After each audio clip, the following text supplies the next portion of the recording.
So an apple falls from rest for 200 milliseconds. The acceleration of a car when it slows down from 10 meters per second, a alpha particle, which is also a helium nucleus. The context in this question is not important.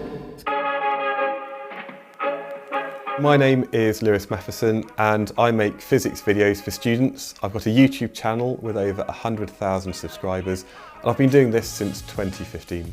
I've always been open to new ideas for developing ways of helping students understand the physics that I've been teaching.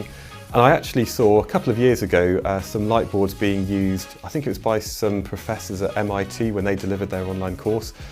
And I was just thinking, how are they doing this? How's the setup? And it must be something which is completely out of reach for a normal teacher like me. There's nothing else quite like it. It's not the same as maybe filming your hands underneath a visualizer. It's not like you're just talking about something without having some notes that students can use to help their understanding.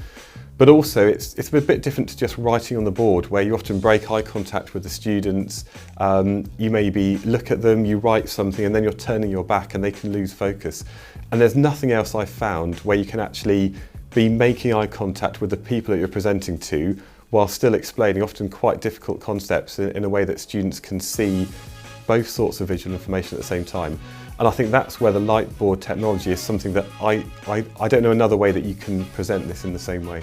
A lot of the videos I've made are pre-recorded, but also I've used it with some live streams and even on Zoom meetings with other teachers. When I've been using this with live streams with students, I can easily see the questions that they're putting up. I can look through the light board, I can see the monitor in front of me, and that allows me to respond in real time to the problems or some of the queries that students might be facing. So when it came to setting up the learning glass, to be honest, I didn't even need to look at the instructions. There are a couple of bolts to put the stand together.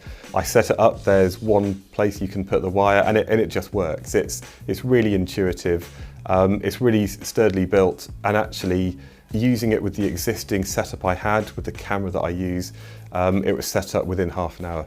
The students absolutely love these new type of presentations I've been doing. Often their question is, how do I write backwards so quickly? And then they quickly realise that all you have to do is flip the image over. But it's all been positive so far. I think once the pandemic is over, I'm going to continue to use the learning glass, perhaps even more so because I think it's just opened people's eyes up to how important online education is. I do really enjoy using the learning glass. It's something that students enjoy me using.